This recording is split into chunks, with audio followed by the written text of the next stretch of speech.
तो हेलो बच्चों, आप सब कैसे हैं। तो आज ये हमारा बल से संबंधित दूसरा वीडियो है। आज इस वीडियो में हम बल के प्रकार के बारे में पढ़ेंगे, अर्थात इस वीडियो में आज हम बल का वर्गीकरण करेंगे। तो बल का वर्गीकरण करने से पहले यहाँ पर हम एक बार बल के बारे में जान लेते हैं, मतलब हम यहाँ पर जान लेते हैं बल क्या होता है। ठीक है, बल क्या है? किसी वस्तु पर लगने वाले धक्का अथवा खिंचाव को बल कहते हैं। किसी वस्तु पर लगने वाले धक्का अथवा खिंचाव को बल कहते हैं। मतलब जब हम किसी वस्तु को धक्का दे रहे होते हैं अथवा उसको हम खींच रहे होते हैं तो हम कहते हैं कि उस पर क्या लग रहा है? बल लग रहा है। मतलब वस्तु पर जो धक्का अथवा खिंचाव है उस धक्का अथवा खिंचाव को हम क्या कहते हैं? बल कहते हैं। ठीक, दूसरे शब्दों में बल वह कारक है जो किसी वस्तु की स्थिति कामा आकार एवं आकृति में परिवर्तन कर देता है अथवा करने का प्रयास करता है। अर्थात जब हम किसी वस्तु पर बल लगाते हैं तो वह बल उस वस्तु की स्थिति में परिवर्तन कर देता है। इसका मतलब ये हुआ कि जब किसी वस्तु पर हम बल लगाते हैं तो वह बल उस वस्तु को विराम से गति में अथवा गति से विराम में ला देता है, तथा अगर किसी वस्तु पर बल लगाते हैं तो वह बल उस वस्तु की आकृति एवं आकार में भी परिवर्तन कर देता है। जैसे जब किसी स्प्रिंग पर हम क्या करते हैं? बल लगाते हैं तो वह बल स्प्रिंग के आकार में परिवर्तन कर देता है। अर्थात जब स्प्रिंग को खींचते हैं तो उसका आकार बढ़ जाता है और जब दबाते हैं तो उसका आकार क्या होता है? घट जाता है। इस प्रकार देखते हैं कि बल वह कारक है जो किसी वस्तु की स्थिति काम आकृति एवं आकार में परिवर्तन कर देता है अथवा करने का प्रयास करता है। बल एक सदिश राशि है। बल क्या है? एक सदिश राशि है, अर्थात इसमें परिमाण एवं दिशा दोनों होती है। इसमें परिमाण एवं दिशा क्या होती है? दोनों होती है। अब बात आई, अगर बल एक सदिश राशि है अर्थात इसमें दिशा भी होती है तो किसी वस्तु पर लगाए गए बल की दिशा क्या होगी? तो किसी वस्तु पर लगाए गए बल की दिशा उस वस्तु पर लगने वाले धक्का अथवा खिंचाव की दिशा होती है। मतलब अगर किसी वस्तु पर हम बल लगाकर उसको धक्का देते हैं अथवा हम वस्तु को बल लगाकर खींचते हैं तो जिस दिशा में उसको हम धक्का देते हैं अथवा जिस दिशा में खींचते हैं वही क्या होती है? उस वस्तु पर लगने वाले बल की दिशा होती है। जैसे यहाँ पर देखिए, यहाँ पर एक लकड़ी का क्या है? गुटका है। एक लकड़ी का गुटका है। हम इस गुटके पर बल एफ लगाकर इस तरफ धक्का देते हैं। क्या लगाकर? बल एफ लगाकर इसको इस तरफ धक्का देते हैं। तो इस वस्तु पर लगने वाले धक्का की दिशा कौन है? ये है ना, ठीक है, जो कि बल एफ के द्वारा लगता है। तो यहाँ पर धक्का की दिशा ये है, तो यहाँ पर बल की दिशा भी यही होगी। मतलब कि हम इस वस्तु पर बल एफ लगाकर इस दिशा में इसको धक्का दे रहे हैं, मतलब वस्तु को। तो इस वस्तु पर जो धक्का की दिशा है यही इस वस्तु पर लगने वाले बल एफ की दिशा है। ठीक, तो यहाँ पर धक्का हम इस दिशा में दे रहे हैं वस्तु पर, तो बल की भी दिशा क्या है? यही है। ठीक, और यसाई पद्धति में बल का मात्रक न्यूटन होता है तथा सीजीएस पद्धति में इसका मात्रक डाइन होता है। ठीक, क्योंकि बल सदिश राशि है, बल सदिश राशि होने के कारण या धनात्मक भी हो सकती है या ऋणात्मक भी हो सकती है और शून्य भी हो सकती है। जब किसी एक दिशा में लग रहे बल को धनात्मक लेते हैं तो उसके विपरीत लग रहे बल को हम क्या लेते हैं? ऋणात्मक लेते हैं। जैसे यहाँ पर देखिए, यहाँ पर दो बल लग रहा है, एक बल F1 और एक बल F2।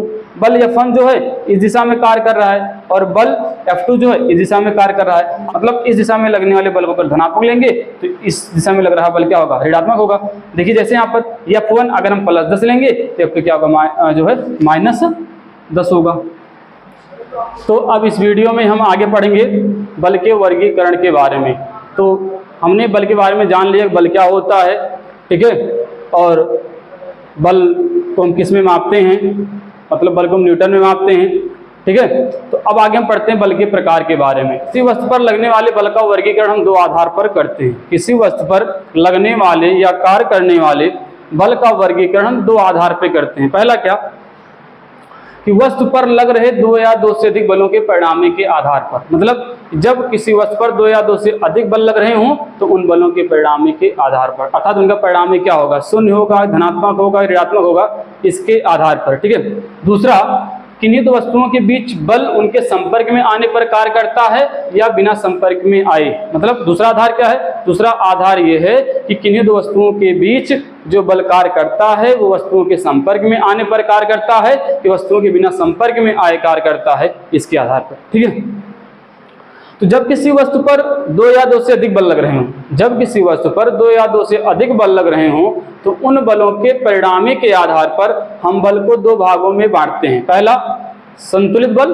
और दूसरा असंतुलित बल। मतलब जब किसी वस्तु पर दो या दो से अधिक बल लग रहे हों तो उन बलों का परिणामी क्या होगा, इसके आधार पर उन बलों को हम दो भागों में बांटते हैं, पहला संतुलित बल, दूसरा असंतुलित बल। इसी प्रकार किन्हीं दो वस्तुओं के बीच बल उन वस्तुओं के संपर्क में आने पर कार्य करता है कि उन वस्तुओं के बिना संपर्क में आने पर कार्य करता है, इसके आधार पर भी हम बल को दो भागों में बांटते हैं। पहला क्या, संपर्क बल, और दूसरा असंपर्क बल। तो कितने संतुलित बल क्या होता है और असंतुलित बल क्या होता है। तो संतुलित बल और असंतुलित बल के बारे में आगे पढ़ने से पहले हम जान लेते हैं कि संतुलित बल और असंतुलित बल का कॉन्सेप्ट कब आता है। जब किसी वस्तु पर दो या दो से अधिक बल कार्य कर रहे होते हैं तो उन बलों के परिणाम के आधार पर वस्तु पर लग रहे बलों को हम दो भागों में बांटते हैं, संतुलित बल और असंतुलित बल। तो अब हम जानते हैं कि कब किसी वस्तु पर लगने वाले दो या दो से अधिक बल संतुलित बल कब कहलाएंगे और किसी वस्तु पर लगने वाले दो या दो से अधिक बल असंतुलित बल कब कहलाएंगे। चलिए जानते हैं परिभाषा के द्वारा, ठीक है। तो सबसे पहले हम किसके बारे में जानेंगे, सबसे पहले हम जानेंगे संतुलित बल के बारे में।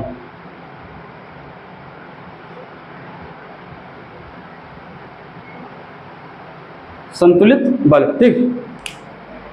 सबसे पहले हम संतुलित बल के बारे में जानेंगे, संतुलित बल क्या होता है।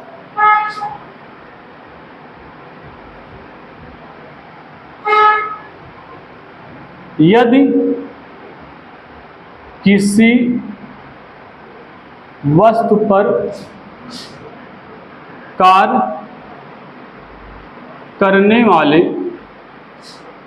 दो या दो से अधिक बलों का परिणामी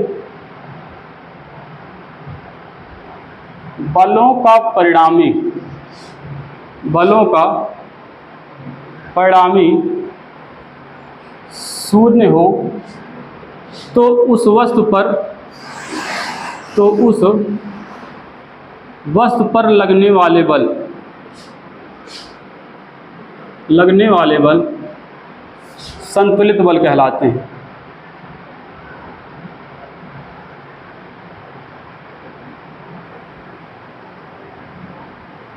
मतलब जब किसी वस्तु पर कार्य करने वाले दो या दो से अधिक बलों का परिणामी शून्य हो तो उस वस्तु पर लगने वाले बल संतुलित बल कहलाते हैं, ठीक है। मतलब अगर किसी वस्तु पर दो या दो से अधिक बल लग रहे हों और उन बलों को आपस में जोड़ा जाए अर्थात उनका परिणामी निकाला जाए, उनका परिणामी शून्य आए तो वस्तु पर लगने वाले बल क्या कहलाते हैं, संतुलित बल कहलाते हैं। जैसे सपोज कर लीजिए हमारे पास क्या है, एक लकड़ी का गुटका है, ठीक है। एक व्यक्ति इस लकड़ी के गुटके पर इधर बल लगा रहा है F1 बराबर 10 न्यूटन और दूसरा व्यक्ति इस लकड़ी के गुटके पर इस दिशा में बल लगा रहा है, मतलब पहले व्यक्ति द्वारा लगाया गया बल की विपरीत दिशा में बल लगा रहा है F2 बराबर 10 न्यूटन, ठीक है। यहाँ पर ध्यान देना ये दोनों बल क्या हैं, विपरीत हैं, इसलिए इसके चिन्ह भी क्या होंगे, विपरीत होंगे। मतलब अगर इसको हम प्लस लेंगे तो क्या होगा, माइनस। मतलब कि इस गुटके पर एक पहला व्यक्ति बाएं से दाएं 10 न्यूटन का बल लगा रहा है और दूसरा व्यक्ति दाएं से बाएं 10 न्यूटन का बल लगा रहा है। पहले द्वारा लगाया गया बल 10 न्यूटन होगा और दूसरे द्वारा लगाया गया बल -10 न्यूटन होगा। मतलब पहले व्यक्ति द्वारा लगाया गया बल +10 न्यूटन लिया जाएगा तो दूसरे व्यक्ति द्वारा लगाया गया बल कितना होगा, -10 न्यूटन होगा। क्यों, क्योंकि इन दोनों दिशा क्या है, विपरीत है। अगर इनका हम परिणामी निकालते हैं तो यह परिणामी क्या आता है, F1 प्लस F2 बराबर +10 -10 बराबर कितना, 0 न्यूटन। इसमें परिणामी बल क्या है, शून्य है। मतलब इस लकड़ी के पिंड पर दो बल कार्य कर रहे हैं, एक बल F1 जो कि बाएं से दाएं कार्य कर रहा है और दूसरा F2 जो कि दाएं से बाएं कार्य कर रहा है। ये दोनों क्या है, परिमाण में बराबर हैं, परिमाण में क्या है, बराबर हैं, किस दिशा में क्या है, विपरीत हैं। इस प्रकार अगर इनका परिणामी निकालते हैं क्या आता है, 0 आता है। अर्थात एक गुटका ऐसे व्यवहार करता है जैसे इस पर क्या है, कोई बल ना लग रहा हो।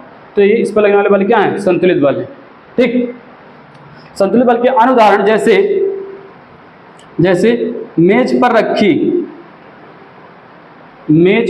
रखी किसी वस्तु पर लगने वाला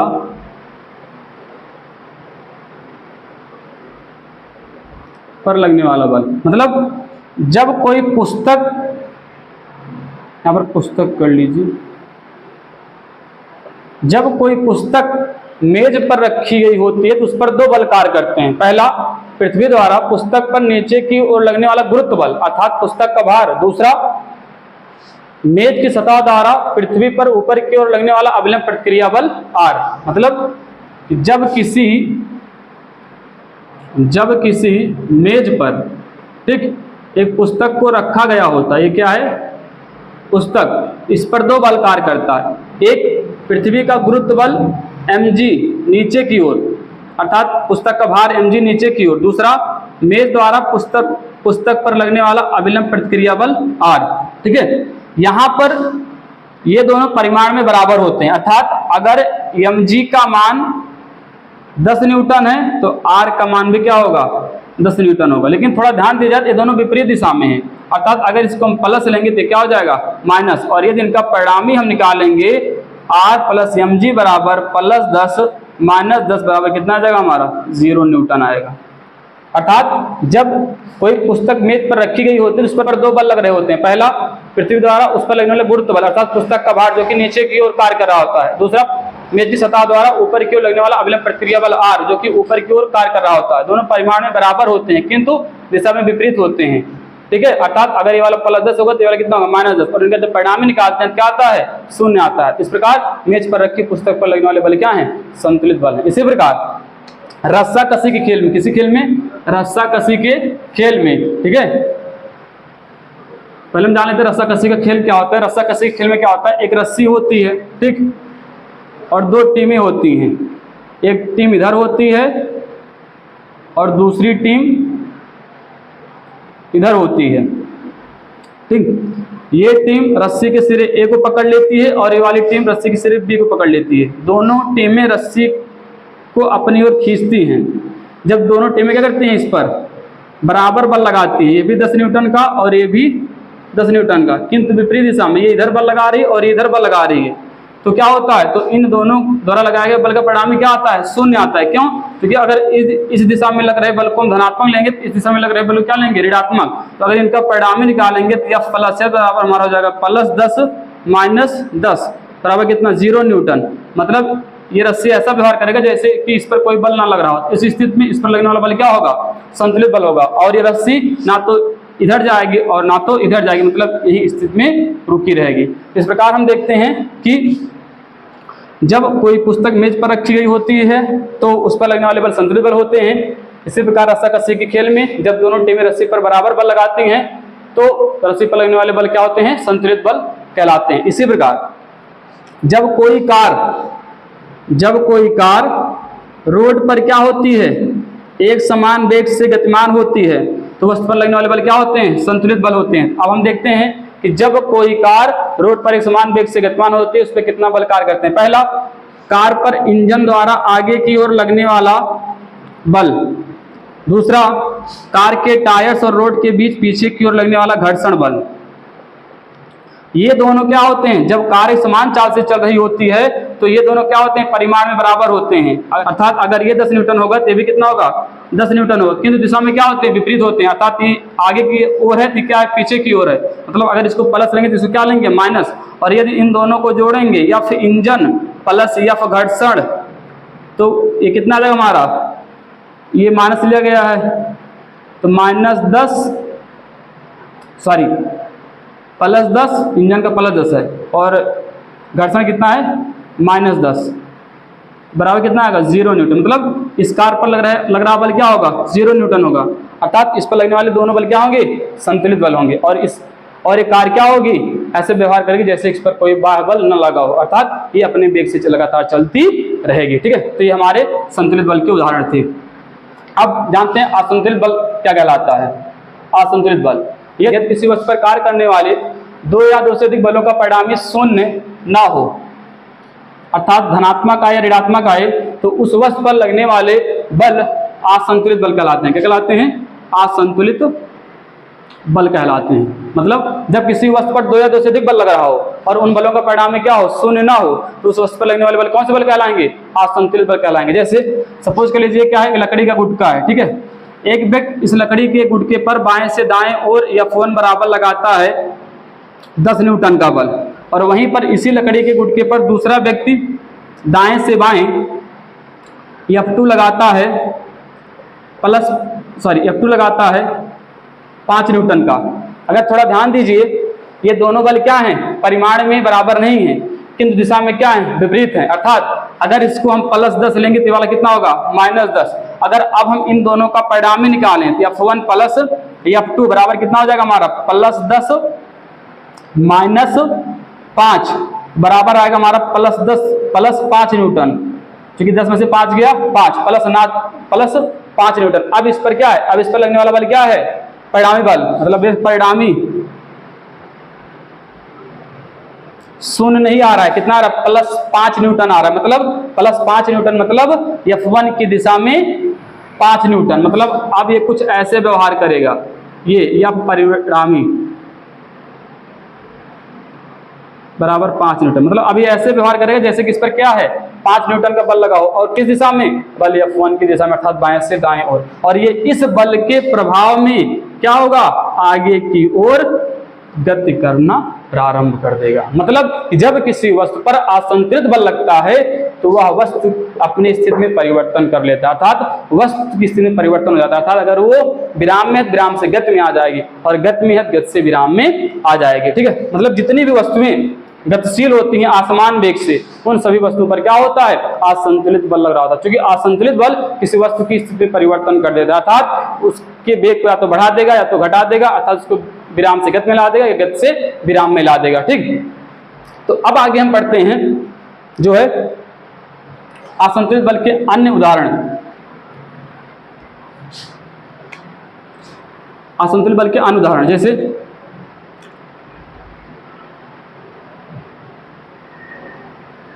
स्वतंत्रता पूर्वक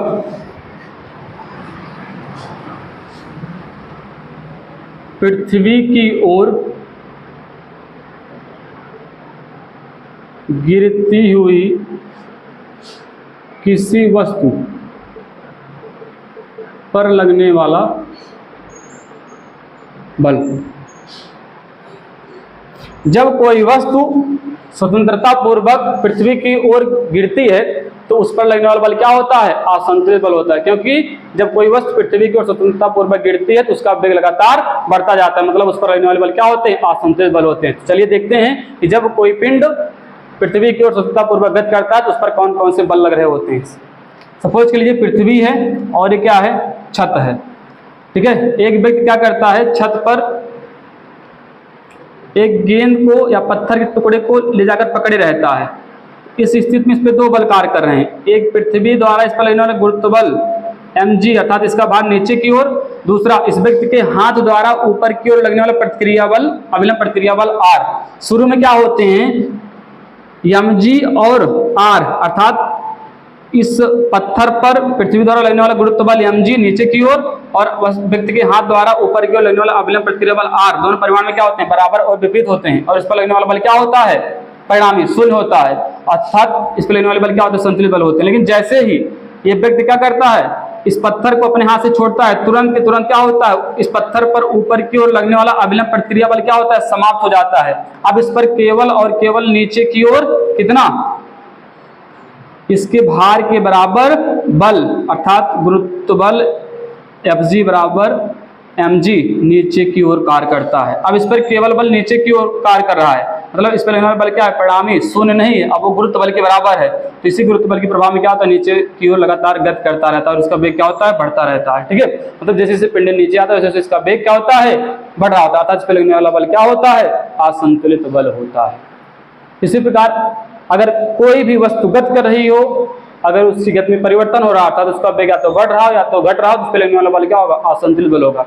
इसी प्रकार यदि कोई वस्तु विराम में, विराम से गति में आ जा रही है तो उस पर लगने वाला बल क्या होगा, असंतुलित बल होगा। ठीक, मैं आशा करता हूं आप संतुलित बल और असंतुलित बल के बारे में अच्छे से समझ